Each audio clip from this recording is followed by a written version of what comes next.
ਬਿਸਮਿਲ੍ਲਾਹ ਰਹਿਮਾਨ ਰਹੀਮ ਤੇ अस्सलाम वालेकुम। 11 ਜੂਨ ਮੰਗਲ ਦੀ ਦੁਪਹਿਰ ਤੇ ਅੱਜ ਦੇ ਪੰਜਾਬੀ ਵੀਲੌਗ 'ਚ ਸੱਜਣਾ ਮਿੱਤਰਾਂ ਭੈਣਾਂ ਭਰਾਵਾਂ ਮਾਵਾਂ ਤੇ ਬਜ਼ੁਰਗਾਂ ਨੂੰ ਜੀ ਆਇਆਂ ਨੂੰ। ਅੱਜ ਤੁਹਾਡੇ ਨਾਲ ਜਿਹੜੀਆਂ ਕੋਈ 4-5 ਗੱਲਾਂ ਸਾਂਝੀਆਂ ਕਰਨੀਆਂ ਨੇ, ਉਹਨਾਂ 'ਚੋਂ ਪਹਿਲੀ ਗੱਲ ਹੈ ਜ਼ੁਲਮ ਦਾ ਤੇ ਜਬਰ ਦਾ ਦੌਰ। ਤੁਹਾਨੂੰ ਪਤਾ ਹੀ ਅੱਜ ਕੱਲ੍ਹ ਜੋ ਕੁਝ ਮੁਲਕ ਦੇ ਵਿੱਚ ਹੋ ਰਿਹਾ ਹੈ। ਇੱਧਰੋਂ ਇੱਕ ਬੰਦੇ ਨੂੰ ਚੁੱਕਦੇ ਨੇ, ਉਹ ਅਦਾਲਤੇ ਜਾਂਦਾ ਹੈ ਤੇ ਉਹਦੇ ਬਾਰੇ ਜੱਜ ਸਾਹਿਬ ਕੋਈ ਆਰਡਰ ਦਿੰਦੇ ਨੇ ਤੇ ਪਿੱਛੋਂ ਪਤਾ ਲੱਗਦਾ 4 ਹੋਰ ਚੁੱਕੇ ਨੇ। ਚੌਧਰੀ ਨਿਜ਼ਾਮਦੀਨ ਸਾਹਿਬ ਇਸ ਵੇਲੇ ਬੌਂਤਰੇ ਨੇ। ਜਿਹੜਾ ਬੰਦਾ ਕੋਈ ਗੱਲ ਕਰਦਾ ਅਕਲ ਦੀ ਤੇ ਉਹਨਾਂ ਨੂੰ ਉਹ ਲੱਗਦੀ ਹੈ ਭੈੜੀ। ਆਪਣੇ ਕੰਮਾਂ ਵਾਲੇ ਪਾਸੇ ਨਹੀਂ ਵੇਖਣਾ, ਲੋਕਾਂ ਦੀਆਂ ਗੱਲਾਂ ਵਾਲੇ ਪਾਸੇ ਵੇਖ ਕੇ ਤੇ ਬੰਦੇ ਤੇ ਬੰਦਾ ਚੁੱਕੀ ਆਉਣਾ। ਬਹਰਹਾਲ ਤੁਹਾਨੂੰ ਪਤਾ ਹੀ ਹੈ ਕਿ ਹਜੇ ਜਿਹੜੇ ਅਹਿਮਦ ਫਰਾਦ ਸਾਹਿਬ ਸਨ, ਸ਼ਾਇਰ ਸਨ, ਕਸ਼ਮੀਰ ਦੇ ਸਹਾਫੀ ਸਨ, ਉਹਨਾਂ ਨੂੰ ਚੁੱਕਿਆ ਤੇ ਫਿਰ ਜੋ ਕੁਝ ਅਦਾਲਤੇ ਹੋਇਆ ਮੋਹਸਨ ਅਖਤਰ ਕਿਆਨੀ ਸਾਹਿਬ ਦੀ ਤੇ ਜਿਹੋ ਜਿਹੀਆਂ ਉੱਥੇ ਅਬਜ਼ਰਵੇਸ਼ਨਾਂ ਦਿੱਤੀਆਂ ਗਈਆਂ, ਹਜੇ ਉਹ ਕੰਮ ਮੁੱਕਿਆ ਨਹੀਂ ਸੀ ਤੇ ਉਹਦੇ ਪਿਛਲੇ ਪਾਸੇ ਅਗਲਿਆਂ ਨੇ ਅਜ਼ਹਰ ਮਸ਼ਵਾਨੀ ਦੇ 2 ਭਰਾਵਾਂ ਨੂੰ ਚੁੱਕ ਲਿਆ। ਹਜੇ ਉਹ ਗੱਲ ਤੱਤੀ ਸੀ ਤੇ ਉਹਨਾਂ ਆਖਿਆ ਜੀ ਗਿੱਲ ਸਾਹਿਬ ਜਿਹੜੇ ਨੇ ਉਹ ਯੂਰਪ ਦੇ ਵੀ ਦੌਰੇ ਕਰਦੇ ਨੇ, ਉੱਥੇ ਵੀ ਪ੍ਰੋਟੈਸਟ ਕਰਦੇ ਨੇ, ਅਮਰੀਕਾ ਦੇ ਵੀ ਦੌਰੇ ਕਰਦੇ ਨੇ, ਉੱਥੇ ਵੀ ਪ੍ਰੋਟੈਸਟ ਕਰਦੇ ਨੇ ਤੇ ਜਿਵੇਂ ਬੜੇ ਸਾਰੇ ਹੋਰ ਲੋਕ ਤੈਅ ਕਰਕੇ ਗੱਲਾਂ ਕਰਦੇ ਨੇ ਵੀ ਇੰਨੀ ਕੁ ਕਰਨੀ ਹੈ ਤੇ ਇੰਨੀ ਤੋਂ ਗਾਂਹ ਨਹੀਂ ਕਰਨੀ। ਤੁਸੀਂ ਵੇਖਿਆ ਹੋਏਗਾ ਵੀ ਬੜੀਆਂ ਤੱਤੀਆਂ ਗੱਲਾਂ ਵੀ ਕਰਦੇ ਨੇ ਪਰ ਦਾਇਰੇ ਦੇ ਵਿੱਚ ਕਰਦੇ ਨੇ। ਉਹਨਾਂ ਕਿਹਾ ਵੀ ਗਿੱਲ ਸਾਹਿਬ ਦਾਇਰੇ ਤੋਂ ਬਾਹਰ ਵੀ ਨਿਕਲ ਜਾਂਦੇ ਨੇ। ਇਹਨਾਂ ਨੂੰ ਦਾਇਰੇ 'ਚ ਲਿਆਉਣ ਵਾਸਤੇ ਇਹਨਾਂ ਦੇ ਵੀ ਕਿਸੇ ਬੰਦੇ ਨੂੰ ਚੁੱਕ ਲਓ ਤੇ ਉਹਨਾਂ ਜਨਾਬ ਮੇਰਾ ਭਰਾ ਚੁੱਕ ਲਿਆ, ਉਹਨੂੰ ਅਗਵਾ ਕਰ ਲਿਆ। ਇਸੇ ਤਰੀਕੇ ਨਾਲ ਕੰਮ ਇੱਥੇ ਨਹੀਂ ਮੁੱਕਿਆ। ਵਿਕਾਸ ਅਮਜਦ ਇੱਕ ਬੜਾ ਮਾਸੂਮ ਔਰ ਬੜਾ ਅੱਛਾ ਸੋਸ਼ਲ ਮੀਡੀਆ ਦਾ ਆਦਮੀ ਲਾਹੌਰ ਤੋਂ, ਉਹਨੂੰ ਵੀ ਚੁੱਕ ਲਿਆ। ਇਰਫਾਨ ਚੌਧਰੀ ਦਾ ਟਵਿੱਟਰ ਵੀ ਇਸ ਵੇਲੇ ਖਾਮੋਸ਼ ਹੈ, ਉਹਦਾ ਵੀ ਕੋਈ ਪਤਾ ਨਹੀਂ ਵੀ ਉਹਨੂੰ ਚੁੱਕ ਲਿਆ ਕਿ ਨਹੀਂ। ਸ਼ਹਿਰਯਾਰ ਬੁਖਾਰੀ ਦੇ ਭਰਾ ਨੂੰ ਚੁੱਕਿਆ ਹੋਇਆ। ਤੇ ਉਸ ਤੋਂ ਇਲਾਵਾ ਤੁਹਾਨੂੰ ਪਤਾ ਹੈ ਕਿ ਫੈਸਲਾਬਾਦ ਤੋਂ ਸ਼ਹਿਜ਼ਾਦ ਗਿੱਲ ਸਾਹਿਬ ਇੱਕ ਸੋਸ਼ਲ ਮੀਡੀਆ ਦੇ ਵਰਕਰ ਨੇ। ਪਾਕਿਸਤਾਨ ਤਹਿਰੀਕ ਇਨਸਾਫ ਦੇ ਆਫੀਸ਼ੀਅਲ ਵਰਕਰ ਨਹੀਂ ਹੈਗੇ, ਲੇਕਿਨ ਸੋਸ਼ਲ ਮੀਡੀਆ 'ਤੇ ਉਹ PTI ਨੂੰ ਸਪੋਰਟ ਕਰਦੇ ਨੇ ਤੇ ਤਗੜਾ ਅਕਾਊਂਟ ਚਲਾਉਂਦੇ ਨੇ ਤੇ ਉਹਨਾਂ ਨੂੰ ਵੀ ਚੁੱਕਿਆ ਹੋਇਆ। ਮਤਲਬ ਇਸ ਵੇਲੇ ਜਿਹੜਾ ਗੱਲ ਕਰਦਾ ਹੈ, ਜਿਹੜਾ ਇਸ ਵੇਲੇ ਕੋਸ਼ਿਸ਼ ਕਰਦਾ ਹੈ ਵੀ ਉਹ ਸਾਹ ਵੀ ਲਵੇ ਜਾਂ ਆਪਣੀ ਮਰਜ਼ੀ ਦੇ ਨਾਲ ਕੋਈ ਗੱਲ ਕਰਨ ਦੀ ਕੋਸ਼ਿਸ਼ ਕਰੇ ਜਾਂ ਆਵਾਮ ਤੱਕ ਸੱਚ ਅਪਣਾਉਣ ਦੀ ਕੋਸ਼ਿਸ਼ ਕਰੇ, ਚੌਧਰੀ ਨਿਜ਼ਾਮਦੀਨ ਦੇ ਕੋਲ ਉਹਦਾ ਹੱਲ ਇੱਕੋ ਹੀ ਹੈ ਵੀ ਉਹਨੂੰ ਚੁੱਕ ਲਓ। ਤੇ ਜਨਾਬ ਹੁਣ ਰੌਲਾ ਇਹ ਹੈ ਵੀ ਇਹ 25 ਕਰੋੜ ਦਾ ਮੁਲਕ ਹੈ, ਇਹ ਜਿੰਨੇ ਚੁੱਕੀ ਜਾਓਗੇ ਮਗਰੋਂ ਹੋਰ ਪਨੀਰੀ ਜਿਹੜੀ ਲੱਗਦੀ ਰਹੇਗੀ। ਇਹ ਸੱਚ ਤੇ ਕਦੀ ਨਹੀਂ ਦਬਦਾ ਹੁੰਦਾ ਨਾ, ਤੇ ਕਿੰਨੇ ਕੁ ਚੁੱਕੋਗੇ। ਬਹਰਹਾਲ ਇਹ ਤੁਸੀਂ ਜੀ ਪਹਿਲੀ ਖਬਰ। ਇਹਦੇ ਨਾਲ ਸੀਨੀਅਰ ਸਹਾਫੀ ਹੁਸੈਨ ਨੱਕੀ ਸਾਹਿਬ ਨੇ ਆਮਰ ਮਤੀਨ ਸਾਹਿਬ ਦੇ ਨਾਲ ਗੱਲ ਕਰਦਿਆਂ ਹੋਇਆ ਉਹਨਾਂ ਦੇ ਪ੍ਰੋਗਰਾਮ 'ਚ ਕਿਹਾ ਵੀ ਆ ਜਿਹੜਾ ਚੁੱਕੀ ਆਉਂਦੇ ਨੇ ਨਾ ਬੰਦਿਆਂ ਨੂੰ, ਕੁਝ ਤਾਂ ਚੁੱਕਦੇ ਨੇ ਵੀ ਜਿਹਦੇ 'ਚ ਕੋਈ ਕਾਨੂੰਨ ਹੀ ਹੈਗਾ, ਨੇ ਚੁੱਕ ਲਿਆ ਤੇ ਉਸ ਤੋਂ ਬਾਅਦ ਗਾਇਬ ਕਰ ਦਿੱਤਾ, ਨਾ ਕਿਸੇ ਅਦਾਲਤ ਤੇ ਨਾ ਕਿਸੇ ਗੱਲ। ਇਹ ਤੇ ਇੱਕ ਅਲੱਗ ਗੱਲ ਹੈ। ਉਹਨਾਂ ਕਿਹਾ ਜਿਹੜਾ ਲੋਕਾਂ ਦੇ ਉੱਤੇ ਪਰਚੇ ਸ਼ਰਚੇ ਦਿੰਦੇ ਨੇ ਨਾ ਗੱਦਾਰੀ ਦੇ, ਬਗਾਵਤ ਦੇ, ਇਹ 1860 19ਵੀਂ ਸਦੀ ਦੇ ਵਿੱਚ 1860 ਦੇ ਵਿੱਚ ਇਹ ਕਾਨੂੰਨ ਬਣਾਏ ਸਨ ਅੰਗਰੇਜ਼ ਨੇ, ਜਿਸ ਵੇਲੇ ਅਸੀਂ ਗੁਲਾਮ ਸਾਂ ਤੇ ਉਹ ਬਾਦਸ਼ਾਹ ਸਨ। ਤੇ ਉਸ ਵੇਲੇ ਉਹਨਾਂ ਨੇ ਇਹ ਕਾਨੂੰਨ ਬਣਾਏ ਸਨ ਤੇ ਉਹਨਾਂ ਨੇ ਫਿਰ ਇਹਨਾਂ ਕਾਨੂੰਨਾਂ ਦੇ ਵਿੱਚ ਕਿਸੇ ਨੂੰ ਗੱਦਾਰ ਤੇ ਕਿਸੇ ਨੂੰ ਬਾਗੀ। ਚੇਤਾ ਕਰੋ ਜਿਸ ਵੇਲੇ 1857 ਦੇ ਵਿੱਚ ਜੰਗੇ ਆਜ਼ਾਦੀ ਹੋਈ ਸੀ, ਉਹਦੇ ਵਿੱਚ ਜਿਹੜੀ ਤਹਿਰੀਕੇ ਆਜ਼ਾਦੀ ਤੇ ਫਿਰ ਜੰਗੇ ਆਜ਼ਾਦੀ ਲੜੀ ਗਈ ਸੀ ਔਰ ਅੰਗਰੇਜ਼ਾਂ ਨੂੰ ਲੱਗਾ ਸੀ ਵੀ ਜੇ ਇਹਨਾਂ ਨੂੰ ਹੁਣ ਨਾ ਡੱਕਿਆ ਤੇ ਇਹ ਤੇ ਆਜ਼ਾਦੀ ਲੈ ਜਾਣਗੇ। ਤੇ ਉਦੋਂ ਇਹ ਕਾਲੇ ਕਾਨੂੰਨ ਬਣਾਏ ਗਏ ਸਨ ਗੱਦਾਰੀ ਤੇ ਬਗਾਵਤ ਦੇ, ਤਾਂ ਕਿ ਜਿਹੜੇ ਉਸ ਵੇਲੇ ਦੇ ਮੁਸਲਮਾਨ, ਸਿੱਖ, ਹਿੰਦੂ ਜਿਨ੍ਹਾਂ ਨੇ ਹਿੰਦੁਸਤਾਨ ਦੀ ਆਜ਼ਾਦੀ ਵਾਸਤੇ ਤਹਿਰੀਕ ਚਲਾਈ ਸੀ 1857 'ਚ ਤੇ ਤਕਰੀਬਨ ਆਲਮੋਸਟ ਜਿੱਤਣ ਦੇ ਬਿਲਕੁਲ ਲਾਗੇ ਪਹੁੰਚ ਗਏ ਸਨ, ਵਿੱਚੋਂ ਮੀਰ ਜਾਫਰ, ਮੀਰ ਸਾਦਕ ਨਾ ਜੰਮਦੇ ਉਸ ਵੇਲੇ ਦੇ ਤੇ ਉਸ ਵੇਲੇ ਹੀ ਆਜ਼ਾਦੀ ਮਿਲ ਜਾਂਦੀ। ਇਹ ਕਾਲੇ ਕਾਨੂੰਨ ਉਦੋਂ ਬਣੇ ਸਨ ਉਸ ਜੰਗੇ ਆਜ਼ਾਦੀ ਤੋਂ ਬਾਅਦ ਲੋਕਾਂ ਨੂੰ ਸਜ਼ਾ ਦੇਣ ਵਾਸਤੇ, ਜਿਹੜੇ ਅੱਜ ਆਜ਼ਾਦ ਹੋਣ ਤੋਂ ਬਾਅਦ ਵੀ ਅਸੀਂ ਭੁਗਤਣ ਰਹੇ ਤੇ ਅੱਜ ਦੇ ਚੌਧਰੀ ਨਿਜ਼ਾਮਦੀਨ ਸਾਹਿਬ ਵੀ ਇਹ ਹੀ ਜਿਹੜੇ ਨੇ ਉਹ ਲਾ ਰਹੇ ਨੇ ਸਾਡੇ 'ਤੇ ਕਾਨੂੰਨ। ਅੱਛਾ ਜੀ, ਇਹ ਤੁਹਾਨੂੰ ਪਤਾ ਹੀ ਹੋਏਗਾ ਕਿ 40 ਅਰਬ ਰੁਪਈਆ, ਹਾਂਜੀ 40 ਅਰਬ ਰੁਪਈਆ ਇਸ ਗੱਲ ਦੇ ਉੱਤੇ ਲਾਤਾ ਜਿਹਨੂੰ ਫਾਇਰਵਾਲ ਆਖਣ ਡਏ ਨੇ ਵੀ ਇੰਟਰਨੈਟ ਦੇ ਉੱਤੇ, ਸੋਸ਼ਲ ਮੀਡੀਆ 'ਤੇ ਕਿਹੜੀ ਸ਼ੈ ਤੁਸੀਂ ਵੇਖਣੀ ਹੈ ਤੇ ਕਿਹੜੀ ਨਹੀਂ ਵੇਖਣੀ। ਮਤਲਬ ਕਿ ਹਰ ਸ਼ੈ ਜਿਹੜੀ ਉਹ ਡੱਕ ਦੇਣੀ ਹੈ, ਲੋਕੀ ਵੀਲਾਗ ਨਾ ਵੇਖ ਸਕਣ। ਟਵਿੱਟਰ ਪਹਿਲਾਂ ਹੀ ਬੰਦ ਕਰ ਦਿੱਤਾ, ਟਿਕਟੌਕ ਵੀ ਬੰਦ ਕਰਨੀ ਹੈ, ਇਸੇ ਤਰ੍ਹਾਂ YouTube ਵੀ ਬੰਦ ਕਰਨੀ ਤਾਂ ਕਿ ਤੁਹਾਡੇ ਤੱਕ ਸੱਚ ਨਾ ਅਪੜੇ।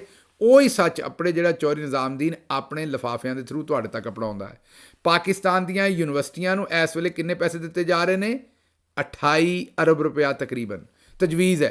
ਅਤੇ ਦੂਜੇ ਪਾਸੇ ਜਿਹੜਾ ਚੌਧਰੀ ਨਿਜ਼ਾਮਦੀਨ ਹੈ ਉਹ ਇੰਟਰਨੈਟ ਦੇ ਉੱਤੇ ਇਹ ਕੰਟਰੋਲ ਕਰਨ ਵਾਸਤੇ ਕਿ ਤੁਸੀਂ ਕੀ ਵੇਖ ਸਕਦੇ ਹੋ ਅਤੇ ਕੀ ਨਹੀਂ ਵੇਖ ਸਕਦੇ, ਇਹਦੇ 'ਤੇ ਕਿੰਨੇ ਪੈਸੇ ਖਰਚ ਕਰ ਰਹੇ ਨੇ? 40 ਅਰਬ ਰੁਪਇਆ। ਪੂਰੇ ਪਾਕਿਸਤਾਨ ਦੀਆਂ ਯੂਨੀਵਰਸਿਟੀਆਂ ਨੂੰ ਕਿੰਨੇ? 28 ਅਰਬ। ਅਤੇ ਇੰਟਰਨੈਟ ਦੇ ਉੱਤੇ ਇਸ ਗੱਲ ਦੇ ਉੱਤੇ ਮਿਹਨਤ ਵੀ ਕਿਹੜੀ ਸ਼ਾਇਦ ਤੁਸੀਂ ਵੇਖ ਸਕਦੇ ਹੋ ਅਤੇ ਕਿਹੜੀ ਨਹੀਂ ਵੇਖ ਸਕਦੇ, ਮਤਲਬ ਸੱਚ ਨੂੰ ਲੁਕਾਉਣ ਵਾਸਤੇ 40 ਅਰਬ। ਲੇਕਿਨ ਹੁਣ ਇੱਥੇ ਗੱਲ ਹੈ ਵੀ ਇਹ ਵੀ ਘਾਟੇ ਦਾ ਸੌਦਾ ਹੈ। ਉਹ ਇਸ ਤੋਂ ਵੀ 40 ਅਰਬ ਨਾਲ ਕੀ ਇਹ ਕੰਮ ਰੁਕ ਜਾਣਾ? ਨਾ, ਇਹ ਅਗਰ ਰੁਕਦਾ ਹੁੰਦਾ ਤਾਂ ਚੇਤੇ ਕਰੋ ਵੀ ਪਾਕਿਸਤਾਨ ਦੇ ਵਿੱਚ ਜਿਹੜੀਆਂ ਪੋਰਨ ਸਾਈਟਸ ਨੇ ਇਹ ਸਾਰੀਆਂ ਬੰਦ ਨੇ, ਤੇ ਬੰਦ ਹੋਈਆਂ ਨੇ। ਲੋਕੀ ਵੇਖਦੇ ਨਹੀਂ ਇਹਨਾਂ ਨੂੰ, ਬਿਲਕੁਲ ਵੇਖਦੇ ਨੇ। ਇਸੇ ਤਰ੍ਹਾਂ ਚਾਈਨਾ ਵਾਲਿਆਂ ਨੇ ਗੂਗਲ, ਫੇਸਬੁੱਕ, ਯੂਟਿਊਬ ਕਈ ਸ਼ਾਵਾਂ ਬੰਦ ਕੀਤੀਆਂ ਨੇ, ਉੱਥੇ ਵੀ ਲੋਕ ਦੱਬ ਕੇ ਇਸਤੇਮਾਲ ਕਰਦੇ ਨੇ। ਤੇ ਇਹ 40 ਅਰਬ ਜਿਹੜਾ ਨਾ ਜਨਾਬੇ ਵਾਲਾ, ਇਹ ਤੁਸੀਂ ਵੇਖਣਾ ਕਿ ਜਿਹੜੇ ਪਾਕਿਸਤਾਨੀ ਤਾਂ ਵੈਸੇ ਹੀ ਬੜੇ ਜੁਗਾੜੀ ਨੇ, ਤੇ ਜੁਗਾੜ ਐਸੇ ਲੱਗਣੇ ਨੇ ਵੀ ਇਹ 40 ਅਰਬ ਜਿਹੜਾ ਨਾ ਇਹਦੇ ਤੇ ਕਿਸ ਦਿਨ ਮੈਂ ਲਤੀਫਾ ਸੁਣਾਵਾਂਗਾ ਤੁਹਾਨੂੰ। ਇਹ ਅੱਜ ਜ਼ਰਾ ਵੀਲੌਗ ਲੰਮਾ ਹੋ ਜਾਣਾ, ਕਿਉਂਕਿ ਖਬਰਾਂ ਮੇਰੇ ਕੋਲ ਹੋਰ ਬੜੀਆਂ ਨੇ। ਇਹ ਲਤੀਫਾ ਸੁਣਾਵਾਂਗਾ ਵੀ ਇਹ ਨੁਕਸਾਨ 40 ਅਰਬ ਦਾ ਕਿਵੇਂ ਹੋਣਾ। ਪਰ ਇਹ 40 ਅਰਬ ਜਿਹੜਾ ਨਾ ਜੀ ਇਹ ਚੁੱਕਿਆ ਗਿਆ। ਅੱਛਾ ਜੀ, ਭਾ ਸਫਦਰ ਨੂੰ ਫਿਰ ਕਿਤੇ ਘਰ ਰੋਟੀ ਪਾਣੀ ਜ਼ਰਾ ਥੋੜ੍ਹਾ ਜਿਹਾ ਭੈੜਾ ਦਿੰਦੇ ਨੇ। ਮੈਨੂੰ ਲੱਗਦਾ ਵੀ ਭਾ ਸਫਦਰ ਨੂੰ ਜਾਂ ਤਾਂ ਭੈਣ ਸਾਡੀ ਜਿਹੜੀ ਹੈ ਬਾਜੀ ਮੇਰੀ ਰੋਟੀ ਪੂਰੀ ਨਹੀਂ ਦਿੰਦੀ, ਜਾਂ ਫਿਰ ਰੋਟੀ ਜਿਹੜੀ ਉਹ ਦਾਲ ਸਾਗ ਨਾ ਦਿੰਦੀ। ਫਿਰ ਜਦੋਂ ਤਪ ਜਾਂਦਾ ਤਾਂ ਫਿਰ ਉਹ ਗਾਲਾਂ ਕੱਢਦਾ ਸਾਰਿਆਂ ਨੂੰ। ਹੁਣ ਭਾ ਸਫਦਰ ਨੇ ਗਾਲਾਂ ਕੱਢਣੀਆਂ ਸ਼ੁਰੂ ਕੀਤੀਆਂ ਨੇ ਇਲੈਕਸ਼ਨ ਕਮਿਸ਼ਨ ਨੂੰ। ਹਾਲਾਂਕਿ ਭਾ ਸਫਦਰ ਨੂੰ ਇਸ ਗੱਲ ਦਾ ਪਤਾ ਹੈ ਕਿ ਇਲੈਕਸ਼ਨ ਕਮਿਸ਼ਨ ਦੀ ਵਜ੍ਹਾ ਤੋਂ ਥੋੜ੍ਹੀ ਬਹੁਤ ਜਿਹੜੀ ਇਸ ਵੇਲੇ ਮਾਮਲਾ ਚੱਲ ਰਿਹਾ ਉਹ ਚੱਲ ਰਿਹਾ, ਕਿਉਂਕਿ ਬਾਜੀ ਮੇਰੀ ਵੀ ਜਿਹੜੀ ਹੈ ਉਹ ਵੀ ਹਾਰੀ ਹੈ, ਉਹ ਵੀ ਫਾਰਮ 47 ਤੇ, ਪੂਰੀ ਨੂਨ ਲੀਗ ਹੀ ਫਾਰਮ 47 ਤੇ। ਇਸੇ ਤਰੀਕੇ ਨਾਲ ਨਵਾਜ਼ ਸ਼ਰੀਫ ਸਾਹਿਬ ਵੀ NA 130 ਤੋਂ ਫਾਰਮ 47 ਤੇ ਨੇ। ਤੇ ਭਾ ਸਫਦਰ ਨੂੰ ਗੱਲ ਤਾਂ ਸਾਰੀ ਪਤਾ ਹੀ ਹੈ ਵੀ ਇਲੈਕਸ਼ਨ ਕਮਿਸ਼ਨ ਦੇ ਨਾਲ ਹੀ ਸਾਰੀ ਗੇਮ ਹੈ। ਬਹਰਹਾਲ ਭਾ ਸਫਦਰ ਨੇ ਹੁਣ ਇਲੈਕਸ਼ਨ ਕਮਿਸ਼ਨ ਵਾਲਿਆਂ ਨੂੰ ਚੋਰ ਆਖਣਾ ਸ਼ੁਰੂ ਕਰ ਦਿੱਤਾ ਹੈ। ਆਪਣਾ ਰਾਜਾ ਸਿਕੰਦਰ ਸੁਲਤਾਨ ਸਾਹਿਬ ਜਿਹੜੇ ਨੇ ਉਹਨਾਂ ਨੇ ਜਿਹੜਾ ਨਾ ਉਹ ਗਾਲਮੰਦਾ ਸ਼ੁਰੂ ਕਰ ਦਿੱਤਾ। ਉਹਨਾਂ ਨੂੰ ਆਖਿਆ ਵੀ ਉਸ ਤੋਂ ਵੱਡਾ ਚੋਰ ਹੈ ਕੋਈ ਨਹੀਂ, ਤੇ ਉਹਨਾਂ ਨੇ ਜਨਾਬ ਇਲੈਕਸ਼ਨ ਚੋਰੀ ਕੀਤਾ ਹੈ ਤੇ ਇਲੈਕਸ਼ਨ ਜਿਹੜਾ ਫਰੀ ਐਂਡ ਫੇਅਰ ਨਹੀਂ ਕਰਾਇਆ। ਇਹ ਜ਼ਰਾ ਅਕਲ ਚੈੱਕ ਕਰੋ। ਇਹ ਸਾਡਾ ਜਿਹੜਾ ਭਾ ਸਫਦਰ ਹੈ, ਜਿਹਨੂੰ ਤੁਸੀਂ ਕਮਲਾ ਸਮਝਦੇ ਹੋ, ਜਿਸ ਵੇਲੇ ਉਹਨੂੰ ਰੋਟੀ ਟੁੱਕਰ ਪੂਰਾ ਨਹੀਂ ਦਿੰਦੇ, ਉਹ ਇਹ ਸ਼ਰੀਫ ਟੱਬਰ ਨੂੰ ਕਿਵੇਂ ਪੂਰਾ ਪੜਦਾ ਹੈ। ਉਹਨੂੰ ਪਤਾ ਹੈ ਕਿ ਇਸ ਵੇਲੇ ਸਾਰੀਆਂ ਜਿਹੜੀਆਂ ਸੀਟਾਂ ਨੇ ਉਹ ਝੂਠੇ ਇਲੈਕਸ਼ਨ ਤੋਂ ਨੂਨ ਨੇ ਜਿੱਤੀਆਂ ਨੇ। ਤੇ ਜੇ ਇਲੈਕਸ਼ਨ ਕਮਿਸ਼ਨ ਨੂੰ ਮੈਂ ਗਾਲਮੰਦਾ ਕੀਤਾ ਤੇ ਉਹਨਾਂ ਗੁੱਸੇ 'ਚ ਆ ਕੇ ਇਹਦਾ ਕੋਈ ਆਡਿਟ ਕਰਵਾ ਦਿੱਤਾ ਤੇ ਬਾਜੀ ਵੀ ਘਰ ਬਹਿ ਜਾਏਗੀ, ਤੇ ਮੀਆਂ ਸਾਹਿਬ ਦਾ ਵੀ ਕੰਮ ਜਿਹੜਾ ਪੱਠਾ ਗੋਲ ਹੋ ਜਾਏਗਾ, ਤੇ ਚਾਚੇ ਦਾ ਵੀ ਹੋ ਜਾਏਗਾ। ਲੇਕਿਨ ਲੱਗਦਾ ਕਿ ਭਾ ਮੇਰਾ ਚਾਹੁੰਦਾ ਹੈ ਵੀ ਇਹ ਪੱਠਾ ਗੋਲ ਹੋ ਜਾਏ, ਤਾਂ ਕਿ ਸਾਡੀ ਜਿਹੜੀ ਬਾਜੀ ਸਾਡੀ ਉਹ ਘਰ ਬਵੇ ਤੇ ਭਾ ਸਫਦਰ ਨੂੰ ਕੋਈ ਰੋਟੀ ਟੁੱਕਰ ਪਕਾ ਕੇ ਦੇਵੇ। ਇਸੇ ਕੰਮ ਤੋਂ ਭਾ ਸਫਦਰ ਨੇ ਇਹ ਨਵਾਂ ਕੰਮ ਜਿਹੜਾ ਜੀ ਉਹ ਸ਼ੁਰੂ ਕੀਤਾ ਹੈ। ਅੱਛਾ ਜੀ, ਨੌਜਵਾਨ ਨਸਲ ਨੂੰ ਨੂਨ ਲੀਗ ਨੇ ਹਲਕਾ ਲਿਆ, ਤੇ ਨੌਜਵਾਨ ਨਸਲ ਨੇ ਜਿਹੜਾ ਉਹ ਫਿਰ ਧੋ ਕੇ ਰੱਖ ਦਿੱਤਾ ਨੂਨ ਲੀਗ ਨੂੰ। ਇਹ ਮੈਂ ਨਹੀਂ ਆਖਣ ਡਿਆ, ਨਜਮ ਸੇਠੀ ਸਾਹਿਬ ਆਖਣ ਡਏ ਨੇ। ਉਹਨਾਂ ਕਿਹਾ ਨੂਨ ਲੀਗ ਨੇ ਜਿਹੜੀ ਸਭ ਤੋਂ ਵੱਡੀ ਗਲਤੀ ਕੀਤੀ ਹੈ ਨਾ, ਉਹ ਇਹ ਕੀਤੀ ਹੈ ਕਿ ਉਹਨਾਂ ਨੇ ਨੌਜਵਾਨ ਨਸਲ ਨੂੰ ਬਹੁਤ ਹੀ ਹਲਕਾ ਲਿਆ। ਉਹਨਾਂ ਨੂੰ ਅੰਦਾਜ਼ਾ ਨਹੀਂ ਸੀ ਕਿ ਨੌਜਵਾਨ ਨਸਲ ਜਿਹੜੀ ਉਹਨਾਂ ਨਾਲ ਕਰੇਗੀ ਕੀ। ਨੂਨ ਲੀਗ ਵਾਲਿਆਂ ਨੇ ਉਹ ਹੀ ਪੁਰਾਣੇ ਬਾਬੇ ਹੀ ਚਲਾਏ ਸਾਰੇ, ਇਰਫਾਨ ਸਦੀਕੀ ਸਾਹਿਬ ਵਰਗੇ, ਜਿਹੜੇ ਹੁਣ ਚੱਲਣ ਦੇ ਕਾਬਲ ਹੈ ਨਹੀਂ, ਤੇ ਉਹਨਾਂ ਨੂੰ ਨੂਨ ਲੀਗ ਨੇ ਚਲਾਇਆ। ਤੇ ਨੌਜਵਾਨ ਜਿਹੜੇ ਨੇ ਉਹਨਾਂ ਨੂੰ ਇਗਨੋਰ ਕੀਤਾ। ਨੌਜਵਾਨ ਉਹਨਾਂ ਨੇ ਕਿਹਾ ਇਸ ਵੇਲੇ ਕਰਪਸ਼ਨ ਦੀ ਔਰ ਦੂਸਰੀਆਂ ਸਾਰੀਆਂ ਗੱਲਾਂ ਦੇ ਉੱਤੇ ਸਵਾਲ ਪੁੱਛਦੇ ਨੇ। ਨੌਜਵਾਨ ਪੂਰੀ ਦੁਨੀਆ ਨੂੰ ਜਾਣਦੇ ਨੇ, ਗਲੋਬਲਾਈਜੇਸ਼ਨ ਨੂੰ, ਇੰਟਰਨੈਟ ਦੇ ਨਾਲ। ਉਸ ਤਰ੍ਹਾਂ ਵੀ ਅੱਜ ਕੱਲ੍ਹ ਜਿਹੜੇ ਵੀ ਤੁਹਾਨੂੰ ਪਤਾ ਹੈ ਜ਼ਰਾਏ ਅਬਲਾਗ ਨੇ, ਫੋਨ ਹੈ, ਵਟਸਐਪ ਹੈ, ਇੰਟਰਨੈਟ ਹੈ, ਟਵਿੱਟਰ ਹੈ, ਹਰ ਨੌਜਵਾਨਾਂ ਨੂੰ ਸਾਰਾ ਡਾਕੂਮੈਂਟਰੀਜ਼ ਦੇਖਦੇ ਨੇ YouTube ਦੇ ਉੱਤੇ। ਉਹਨਾਂ ਨੂੰ ਪਤਾ ਹੈ ਪੂਰੀ ਦੁਨੀਆ 'ਚ ਕੀ ਹੋ ਰਿਹਾ। ਉਹ ਹੁਣ ਸਵਾਲ ਪੁੱਛਦੇ ਨੇ ਵੀ ਸਾਡੀ ਕਿਸਮਤ ਦੇ ਵਿੱਚ ਆ ਕਰਪਟ ਹੀ ਰਹਿ ਗਏ ਨੇ ਸ਼ਬਾਜ਼ ਸ਼ਰੀਫ ਵਰਗੇ। ਤੇ ਉਹ ਨਜਮ ਸੇਠੀ ਸਾਹਿਬ ਆਉਂਦੇ ਨੇ ਵੀ ਇਹ ਜਿਹੜਾ ਨਾ ਜੀ ਇਹ ਨਾ ਇਸਟੈਬਲਿਸ਼ਮੈਂਟ ਨੂੰ ਇਸ ਗੱਲ ਦੀ ਸਮਝ ਆਈ ਹੈ ਤੇ ਨਾ ਨੂਨ ਨੂੰ ਸਮਝ ਆਈ ਹੈ ਵੀ ਨੌਜਵਾਨਾਂ ਨੇ ਹੁਣ ਇਹਨਾਂ ਕਰਪਟਾਂ ਨੂੰ ਕਬੂਲ ਨਹੀਂ ਕਰਨਾ। ਬਹਰਲੇ ਅਜੇ ਵੀ ਕੋਸ਼ਿਸ਼ ਕਰਨ ਡਏ ਨੇ। ਜਿਵੇਂ ਚੇਤਾ ਕਰੋ ਨਿਆਣਿਆਂ ਦਾ ਨੱਕ ਫੜ ਕੇ ਤੇ ਉਹ ਕੌੜੀ ਦਵਾਈ ਪਿਆ ਦੀ ਸੀ ਨਿੱਕੇ ਹੁੰਦੇ ਆ। ਇਹ ਸਾਡਾ ਜਿਹੜਾ ਚੌਧਰੀ ਨਿਜ਼ਾਮਦੀਨ ਹੈ, ਮਿਲਟਰੀ ਇਸਟੈਬਲਿਸ਼ਮੈਂਟ ਹੈ, ਉਹ ਵੀ ਹੁਣ ਆਵਾਮ ਦਾ ਨੱਕ ਫੜ ਕੇ ਨਾ ਤੇ ਕੌੜੀ ਦਵਾਈ ਜਿਹੜੀ ਹੈ ਨਾ ਤੁਮੇ ਵਰਗੀ ਉਹ ਪਿਲਾਉਣ ਡਏ ਨੇ ਵੀ ਪੀ ਲਓ ਕੋਈ ਨਹੀਂ ਖੈਰ ਹੈ।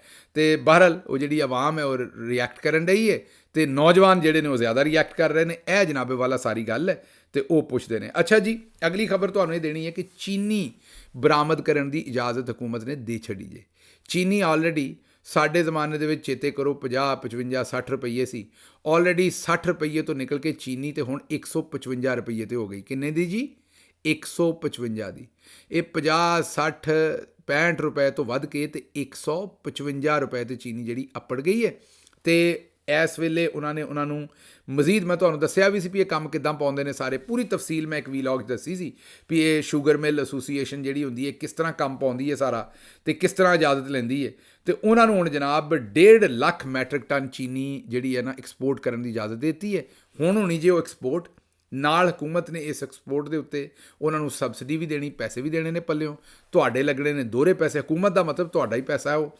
ਤੇ ਉਸ ਤੋਂ ਬਾਅਦ ਚੀਨੀ ਮੁਲਕ ਦੇ ਵਿੱਚ ਥੁੜ ਜਾਣੀ, ਘੱਟ ਹੋ ਜਾਣੀ ਹੈ। 155 ਤੇ ਇਸ ਵੇਲੇ ਲੱਭਣ ਡਈ। ਇਹ ਚੀਨੀ ਜਾਏਗੀ ਜੀ 180, 90 ਰੁਪਏ ਦੇ ਉੱਤੇ, ਤੇ ਉਸ ਤੋਂ ਬਾਅਦ ਸ਼ਾਰਟ ਹੋਏਗੀ। ਤੇ ਉਸ ਤੋਂ ਬਾਅਦ ਫਿਰ ਕੀ ਹੋਣਾ ਤੁਹਾਨੂੰ ਪਤਾ ਹੀ ਹੈ। ਤੇ ਇਹ ਹੁਣ ਨਵੀਂ ਇੱਕ ਕਰਪਸ਼ਨ ਤੁਹਾਨੂੰ ਪਹਿਲੇ ਦੱਸਿਆ ਸੀ ਹੋ ਰਹੀ ਹੈ। ਤੇ ਇਹ ਹੁਣ ਸ਼ੂਗਰ ਮਿੱਲਾਂ ਵਾਲਿਆਂ ਦੀ ਚਾਂਦੀ ਕੀਤੀ ਜਾ ਰਹੀ ਹੈ। ਜ਼ਿਮੀਂਦਾਰ ਦੇ ਕੋਲੋਂ ਨਾ ਉਹੀ ਸਸਤਾ ਗੰਨਾ ਲਿਆ ਤੇ ਪੈਸੇ ਵੀ ਕੋਈ ਨਹੀਂ ਦਿੱਤੇ। ਜਿਹੜੇ ਪੈਸੇ ਉਹ ਇਮਰਾਨ ਖਾਨ ਦੇ ਜ਼ਮਾਨੇ 'ਚ ਦੇ ਦਿੰਦੇ ਸਨ ਉਹ ਉਹਨਾਂ ਨੇ ਕੋਈ ਨਹੀਂ ਦਿੱਤੇ। ਅੱਛਾ ਜੀ, ਕੱਲ੍ਹ ਅਸੀਂ ਵੀਲੌਗ ਜਿਹੜਾ ਰਿਕਾਰਡ ਕੀਤਾ ਸੀ ਉਹਦੇ ਵਿੱਚ ਤੁਹਾਡੇ ਚਿੱਠੀ ਪੱਤਰ ਅਸੀਂ ਇਨਕਲੂਡ ਕੀਤੇ ਸਨ, ਲੇਕਿਨ ਫਿਰ ਵੀਲੌਗ ਲੰਬਾ ਹੋ ਗਿਆ ਸੀ ਅਤੇ ਉਹ ਹਿੱਸਾ ਫਿਰ ਤੁਹਾਡੇ ਸਾਹਮਣੇ ਰੱਖਿਆ ਨਹੀਂ ਸੀ। ਇਸ ਤੋਂ ਦੱਸਣ ਡਿਆ ਵੀ ਉਹਦੇ ਵਿੱਚ ਮੇਰੇ ਕੱਪੜੇ ਹੋਰ ਨੇ, ਜਗ੍ਹਾ ਹੋਰ ਹੈ, ਅਤੇ ਕਿਤੇ ਇਹ ਨਾ ਸੋਚਣਾ ਕਿ ਇਹ ਜਨਾਬ ਇੱਕਦਮ ਇਹ ਕੀ ਹੋ ਗਿਆ, ਸ਼ਿਫਟਿੰਗ ਕਿੱਥੋਂ ਹੋ ਗਈ। ਅਤੇ ਉਹ ਕੱਲ੍ਹ ਦੇ ਤੁਹਾਡੇ ਚਿੱਠੀ ਪੱਤਰ ਨੇ, ਉਹ ਕੱਲ੍ਹ ਰਿਕਾਰਡ ਕੀਤੇ ਸਨ, ਉਹ ਤੁਹਾਡੇ ਸਾਹਮਣੇ ਹੁਣ ਰੱਖਣੇ, ਅਤੇ ਉਸ ਤੋਂ ਬਾਅਦ ਤੁਹਾਡੇ ਕੋਲ ਇਜਾਜ਼ਤ ਲਵਾਂਗੇ। ਅਤੇ ਇਹ ਵੇਖੋ ਜ਼ਰਾ। ਅੱਛਾ ਜੀ, ਹੁਣ ਤੁਹਾਡੇ ਕੋਲ ਚਿੱਠੀ ਪੱਤਰ ਤੁਹਾਡੇ ਸਾਹਮਣੇ ਰੱਖੀਏ। अब्दुल रऊफ़ साहब कहते हैं कि देखिए जी, दुआ करना, किसी अच्छे काम की उम्मीद और तमन्ना करना जिहड़ा ना मुसलमान का फ़र्ज़ है। अल्लाह ते यकीन भी है, लेकिन अल्लाह ने जुल्म के खिलाफ खड़ा होना भी साढ़े ते फ़र्ज़ किया है। उन्हें कहा जी कि अगर आप मेरे और तुहाडे चाहण नाल कुछ नहीं हुंदा।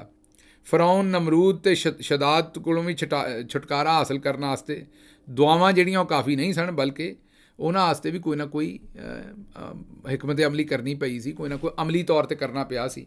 ਬੱਚਾ ਵੀ ਰੋ ਕੇ ਦੁੱਧ ਨਾ ਮੰਗੇ ਤੇ ਮਾਂ ਨਹੀਂ ਦਿੰਦੀ।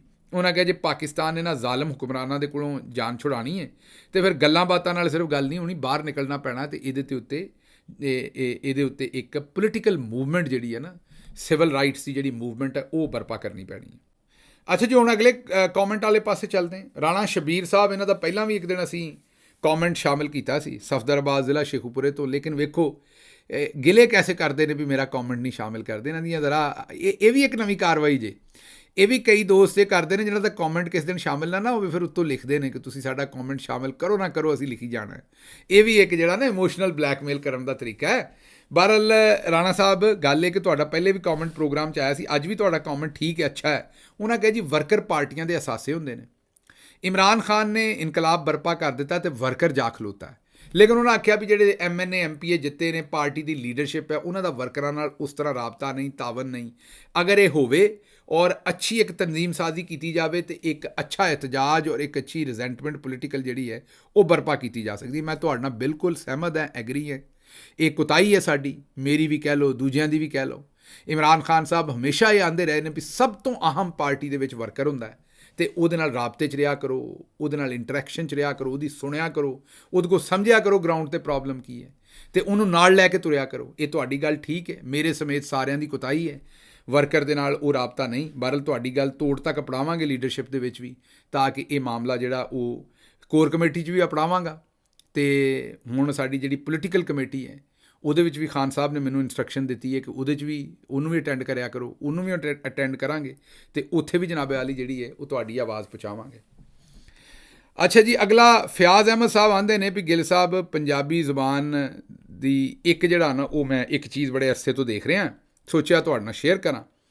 ਉਹਨਾਂ ਕਿਹਾ ਕਿ ਸਾਡੇ ਬੱਚੇ ਉਰਦੂ ਬੋਲਦੇ ਨੇ ਅਤੇ ਉਹਨਾਂ ਨੂੰ ਪੰਜਾਬੀ ਬੋਲਣੀ ਨਹੀਂ ਆਉਂਦੀ। ਮੈਂ ਕੋਸ਼ਿਸ਼ ਵੀ ਕਰਦਾ ਹਾਂ ਕਿ ਮੇਰੇ ਬੱਚੇ ਪੰਜਾਬੀ ਬੋਲਣ, ਪਰ ਉਹਨਾਂ ਨੂੰ ਇਹ ਗੱਲ ਬੋਲਣੀ ਨਹੀਂ ਆਉਂਦੀ, ਉਹਨਾਂ ਨੂੰ ਸਿਰਫ ਉਰਦੂ ਆਉਂਦਾ, ਅਤੇ ਗਾਂ ਜਿਹੜੀ ਉਸ ਤੋਂ ਅਗਲੀ ਨਸਲ ਹੈ ਉਹਨਾਂ ਨੂੰ ਤਾਂ ਪੰਜਾਬੀ ਸਮਝ ਵੀ ਨਹੀਂ। ਉਹਨਾਂ ਆਖਿਆ ਵੀ ਸਾਡੇ ਬੱਚਿਆਂ ਨੂੰ ਸੁਣਨੀ ਆਉਂਦੀ ਹੈ, ਸੁਣ ਕੇ ਸਮਝ ਲੈਂਦੇ ਨੇ, ਬੋਲਣੀ ਨਹੀਂ ਆਉਂਦੀ। ਅਤੇ ਜਿਹੜੇ ਉਹਨਾਂ ਦੇ ਬੱਚੇ ਹੋਣੇ ਨੇ ਉਹਨਾਂ ਨੂੰ ਤਾਂ ਸਮਝ ਵੀ ਨਹੀਂ ਆਉਣੀ। ਇਹ ਭਾਈ ਜੀ ਜਿਹੜਾ ਤੁਸੀਂ ਮਸਲਾ ਦੱਸਣ ਡਏ ਹੋ ਨਾ, ਫੀਸਾਗੋਰਸ, ਇਹ ਮਸਲਾ ਕੋਈ ਨਹੀਂ, ਮਸਲਾ ਤੁਹਾਡੇ 'ਚ ਹੈ, ਕਿਉਂਕਿ ਤੁਸੀਂ ਬੱਚਿਆਂ ਨਾਲ ਉਰਦੂ ਬੋਲਦੇ ਜੇ, ਜਾਂ ਉਹ ਜਦੋਂ ਵਾਪਸ ਉਰਦੂ ਬੋਲਦੇ ਨੇ ਤਾਂ ਤੁਸੀਂ ਉਹਨਾਂ ਦੀ ਗੱਲ ਸੁਣ ਲੈਂਦੇ ਜੇ। ਇੱਥੇ ਅਮਰੀਕਾ 'ਚ ਮੈਂ ਚਾਈਨੀਜ਼ ਨੂੰ ਵੇਖਿਆ ਇੱਕ ਤਰੀਕਾ ਵਾਰਦਾਤ ਕਰਦੇ ਹਾਂ। ਜਿਹੜੇ ਅਮਰੀਕਾ 'ਚ ਹਿੰਦੁਸਤਾਨੀ ਅਤੇ ਪਾਕਿਸਤਾਨੀ ਰਹਿੰਦੇ ਨੇ ਨਾ, ਉਹਨਾਂ ਦੇ ਬੱਚੇ ਵੀ ਉਰਦੂ ਅਤੇ ਹਿੰਦੀ ਟੁੱਟੀ ਟਾਵੀਂ ਹੀ ਬੋਲਦੇ ਨੇ। ਇਸੇ ਤਰ੍ਹਾਂ ਜਿਹੜੇ ਸਿੱਖ ਪੰਜਾਬੀ ਨੇ, ਉਹਨਾਂ ਦੇ ਬੱਚੇ ਵੀ ਪੰਜਾਬੀ ਟੁੱਟੀ ਜੀ ਬੋਲਦੇ ਨੇ। ਚਾਈਨੀਜ਼ ਜਿਹੜੇ ਨੇ ਉਹ ਆਪਣੇ ਬੱਚਿਆਂ ਨੂੰ ਚਾਈਨੀਜ਼ ਜ਼ੁਬਾਨ ਪਤਾ ਕਿਵੇਂ ਸਿਖਾਉਂਦੇ ਨੇ? ਉਹ ਜਦੋਂ ਬੱਚਾ ਮਾਂ ਨੂੰ ਆਉਂਦਾ ਨਾ ਮੈਨੂੰ ਭੁੱਖ ਲੱਗੀ ਹੈ, ਮੈਨੂੰ ਕੋਈ ਕੰਮ ਹੈ, ਉਹ ਅਗਰ ਅੰਗਰੇਜ਼ੀ ਚਾਹੁੰਦਾ ਤਾਂ ਮਾਂ ਦੀ ਮੈਨੂੰ ਸਮਝ ਨਹੀਂ ਆਈ। ਇਹ ਮੈਨੂੰ ਜਿਹੜੇ ਮੇਰੇ ਨਾਲ ਕੰਮ ਕਰਦੀਆਂ ਸਨ, ਪ੍ਰੋਫੈਸਰ ਜਾਂ ਦੂਸਰੇ, ਉਹ ਦੱਸਦੇ ਹੁੰਦੇ ਸਨ, ਉਹ ਸਾਨੂੰ ਸਮਝ ਨਹੀਂ ਆਈ। ਉਹ ਬੱਚੇ ਨੂੰ ਫਿਰ ਭੁੱਖ ਲੱਗੀ ਹੁੰਦੀ, ਉਹ ਚਾਈਨੀਜ਼ ਚਾਹੁੰਦਾ ਸੀ, ਮੈਨੂੰ ਰੋਟੀ ਚਾਹੀਦੀ। ਮਾਵਾਂ ਜਵਾਬ ਹੀ ਨਹੀਂ ਦਿੰਦੀਆਂ ਜਦੋਂ ਤੱਕ ਆਪਣੀ ਜ਼ੁਬਾਨ 'ਚ ਨਹੀਂ ਬੋਲਦੇ।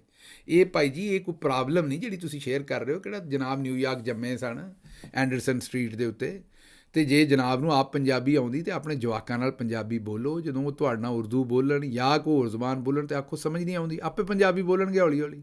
ਸਿਖਾਓ ਵੀ ਅਤੇ ਇਨਕਰੇਜ ਵੀ ਕਰੋ, ਰਿਵਾਰਡ ਵੀ ਕਰੋ, ਅਤੇ ਹਰ ਤਰੀਕਾ ਅਪਣਾਓ, ਰਿਵਾਰਡ ਵੀ ਕਰੋ, ਇਨਕਰੇਜ ਵੀ ਕਰੋ, ਬੋਲਣਗੇ। ਇਹ ਕਿਹੜਾ ਤੁਸੀਂ ਤਰੀਕਾ ਗੱਲ ਦੱਸੀ ਵੀ ਉਹਨਾਂ ਨੂੰ ਕੋਈ ਨਹੀਂ ਆਉਂਦੀ ਪੰਜਾਬੀ। ਅੱਛਾ ਜੀ, ਮੁਸ਼ਕਿਲ ਫੈਸਲੇ, ਇਹ ਬੜਾ ਜ਼ਬਰਦਸਤ ਕੌਮੈਂਟ ਹੈ ਜੀ। ਮੇਰੇ ਦਿਲ ਦੀ ਜਿਹੜੀ ਹੈ ਨਾ, ਇਹਨਾਂ ਨੇ ਐਸਾ ਕੌਮੈਂਟ ਕੀਤਾ ਕਿ ਹਿਲਾ ਕੇ ਰੱਖ ਦਿੱਤੀ। ਉਹਨਾਂ ਕਿਹਾ ਜੀ ਜਿਸ ਵੇਲੇ IMF ਆਉਂਦਾ ਹੈ, ਉਹ ਆਉਂਦਾ ਹੈ ਟੈਕਸ ਜ਼ਿਆਦਾ ਕਰ ਦਿਓ। ਹੁਣ ਤੁਹਾਨੂੰ ਪਤਾ ਹੈ ਨਾ ਕਿ ਜਿਹੜਾ ਤੁਹਾਡਾ GST ਹੈ ਉਹ 19.5% ਕਰਨ ਲੱਗੇ ਨੇ। ਐਗਰੀਕਲਚਰ ਪ੍ਰੋਡਕਟ 'ਤੇ ਵੀ ਟੈਕਸ ਲਾਉਣ ਲੱਗੇ ਨੇ। ਮਤਲਬ ਮਹਿੰਗਾਈ ਦੀ ਤਬਾਹੀ ਆ ਜਾਏਗੀ IMF ਜਿਹੜਾ ਪ੍ਰੋਗਰਾਮ ਲੈ ਕੇ ਆਉਣ ਲੱਗੀ। ਹੁਣ ਉਹ ਆਉਂਦੇ ਨੇ ਵੀ IMF ਜਦੋਂ ਆਉਂਦਾ ਹੈ ਉਹ ਜਿਹੜੇ ਵੀ ਕਾਨੂੰਨ ਦੱਸਦਾ ਉਹ ਸਾਰੇ ਗਰੀਬਾਂ ਦੀ ਤਬਾਹੀ ਹੁੰਦੀ ਹੈ। IMF ਕਦੀ ਆ ਕੇ ਇਹ ਕਿਉਂ ਨਹੀਂ ਆਂਦਾ ਵੀ ਜਿਹੜਾ ਨੇ ਕਰਜ਼ੇ ਲੈ ਕੇ ਮਾਫ ਕਰਾਏ ਨੇ ਉਹਨਾਂ ਕੋਲ ਕਰਜ਼ੇ ਵਾਪਸ ਲਵੋ। ਇਹ ਗੱਲ ਬੜੀ ਪਤੇ ਦੀ ਹੈ। ਇਹਨਾਂ ਆਖਿਆ ਹੈ ਜਨਾਬ ਇਹ ਕਾਦਰ ਅਦਰੀਸ ਸਾਹਿਬ ਨੇ ਜਾਂ ਪਤਾ ਨਹੀਂ ਹੁਣ ਨਾ ਕਈ ਵਾਰੀ ਅੱਗੇ ਪਿੱਛੇ ਕਰ ਦਿਓ ਤੁਸੀਂ ਸਪੈਲਿੰਗ। ਬਹਰਲ ਉਹਨਾਂ ਇਹ ਆਖਿਆ ਹੈ ਕਿ ਜੀ ਇਹ ਹਰ ਵਾਰੀ IMF ਆ ਕੇ ਇਹੋ ਜਿਹੀਆਂ ਕਿਉਂ ਡਿਮਾਂਡਾਂ ਰੱਖਦਾ ਵੀ ਜਿਹਦੇ ਨਾਲ ਗਰੀਬ ਮਾਰਿਆ ਜਾਂਦਾ। ਇਹ ਕਿਉਂ ਨਹੀਂ ਆਉਂਦੇ ਜਿਹਨਾਂ ਕਰਜ਼ੇ ਲਏ ਨੇ ਉਹ ਪਹਿਲਾਂ ਵਾਪਸ ਕਰਨ। ਇਹ ਕਿਉਂ ਨਹੀਂ ਆਉਂਦੇ ਜਿਹਨਾਂ ਕਰਪਸ਼ਨ ਕੀਤੀ, ਲੁੱਟਿਆ ਪੈਸਾ, ਉਹਨਾਂ ਦਾ ਪੈਸਾ ਵਾਪਸ ਲਿਆਓ, ਉਹਨਾਂ ਦੇ ਉੱਤੇ ਟੈਕਸ ਬਹੁਤਾ ਲਾਓ, ਉਹਨਾਂ ਦੇ ਕੋਲੋਂ ਪੈਸਾ ਵਾਪਸ ਕਢਾਓ, ਉਹਨਾਂ ਦੇ ਢਿੱਡਾਂ ਦੇ ਵਿੱਚੋਂ ਜਿਹੜਾ ਉਹਨਾਂ ਨੇ ਖਾਧਾ ਕੌਮ ਦਾ। ਉਹਨਾਂ ਕਿਹਾ IMF ਕਦੀ ਵੀ ਇਹੋ ਜਿਹੇ ਕੰਮ ਕਿਉਂ ਨਹੀਂ ਕਰਦੀ। ਅਤੇ ਇਹ ਜਿਹੜੇ ਮੀਡੀਆ ਚੈਨਲਸ ਅਤੇ ਦੂਸਰੇ ਸਾਰੇ ਨੇ ਇਹਨਾਂ ਨੂੰ ਵੀ ਝੂਠ ਬੋਲਣ ਦੀ ਲੋੜ ਪੈਂਦੀ ਹੈ। ਅਤੇ ਇਹ ਅਗਰ IMF ਹੀ ਇਹਨਾਂ ਕੋਲ ਡਿਮਾਂਡ ਇਹੋ ਜਿਹੀ ਕਰੇ ਜਾਂ ਪਾਕਿਸਤਾਨ ਬਜਾਏ ਇਸ ਦੇ ਕਿ ਗਰੀਬਾਂ ਦੇ ਉੱਤੇ ਸਖਤੀ ਕਰਨ ਦੇ, ਇਹ ਪਾਕਿਸਤਾਨ ਜਿਹੜਾ ਨਾ ਉਹ ਇਹੋ ਜਿਹੇ ਲੋਕਾਂ ਦੇ ਉੱਤੇ, ਡਾਕੂਆਂ ਦੇ ਉੱਤੇ ਸਖਤੀ ਕਰੇ ਅਤੇ ਮਾਮਲਾ ਅੱਗੇ ਚੱਲੇ। ਇਹ ਗੱਲ ਤੁਹਾਡੀ ਬਿਲਕੁਲ ਠੀਕ ਔਰ ਮੈਂ ਤੁਹਾਡੇ ਨਾਲ ਮੁਕੰਮਲ ਸਹਿਮਤ ਹਾਂ। अच्छा जी, इन्हें कहा जी गिल साहब अब सब नवाज शरीफ की इस बात को लेकर चल पड़े हैं। उन्हें कहा कि मैं इमरान खान दे कमरे 'ਚ दूसरा AC भी लगवा देना है। उन्हें कहा जी ਤੁਹਾਨੂੰ गलती लग रही, इमरान खान ਕੋਲ ਤੇ ਇੱਕ AC ਵੀ ਨਹੀਂ ਹੈਗਾ ਤੇ ਦੂਜਾ ਉਹਨੇ ਕਿਸ ਤਰ੍ਹਾਂ ਲਵਾਉਣਾ ਹੈ। ਉਹਨਾਂ ਦੇ ਕਹਿਣ ਦਾ ਮਤਲਬ ਉਹ ਜਿਹੜਾ ਕੂਲਰ ਪਿਆ ਸੀ ਉਹਨੂੰ ਨਵਾਜ਼ ਸ਼ਰੀਫ ਨੇ ਕਿਤੇ AC ਸਮਝ ਲਿਆ ਤੇ ਉਹ ਆਂਦਾ ਨਹੀਂ, ਇਮਰਾਨ ਖਾਨ ਆਪਣਾ ਨਵਾਜ਼ ਸ਼ਰੀਫ ਨੇ ਇਹ ਨਹੀਂ ਆਖਿਆ ਮੈਂ ਦੂਸਰਾ AC ਵੀ। ਉਹਨਾਂ ਕਿਹਾ ਇੱਕ ਨਹੀਂ ਮੈਂ ਦੋ AC ਲਵਾ ਦਿਆਂਗਾ। ਨਵਾਜ਼ ਸ਼ਰੀਫ ਨੇ ਇਹ ਨਹੀਂ ਆਖਿਆ ਵੀ ਉੱਥੇ AC ਲੱਗਾ, ਤੁਹਾਨੂੰ ਗਲਤੀ ਲੱਗੀ ਹੈ। ਅਗਰ ਮੈਂ ਗਲਤ ਨਹੀਂ ਮੈਨੂੰ ਕਰੈਕਟ ਕਰ ਦੇਣਾ ਦੁਬਾਰਾ।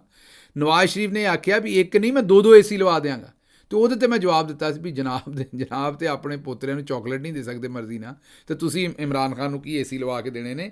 ਉਹ ਜਿਨ੍ਹਾਂ ਨੇ AC ਬੰਦ ਕਰਾਏ ਨੇ ਜਾਂ ਉੱਥੇ ਪੱਖੇ ਵੀ ਬੰਦ ਕਰਾਏ ਨੇ ਇਮਰਾਨ ਖਾਨ ਦੇ, ਸਾਰਾ ਕੁਝ ਉਹਨਾਂ ਦੇ ਕੰਟਰੋਲ 'ਚ ਹੈ, ਜਿਹੜੇ ਤੁਹਾਨੂੰ ਵੀ ਕੁਝ ਆਪਣੀ ਮਰਜ਼ੀ ਨਾਲ ਨਹੀਂ ਕਰਨ ਦਿੰਦੇ। ਅਤੇ ਇਸ ਲਈ ਇਹ ਨਵਾਜ਼ ਸ਼ਰੀਫ ਸਾਹਿਬ ਇੱਕ ਬੜਕ ਮਾਰੀ ਸੀ। ਮੇਰੇ ਖਿਆਲ ਤੁਹਾਨੂੰ ਗਲਤੀ ਲੱਗ ਗਈ। ਲਓ ਜੀ, ਮੈਨੂੰ ਦਿਓ ਇਜਾਜ਼ਤ ਤੇ ਰੱਬ ਰਾਖਾ।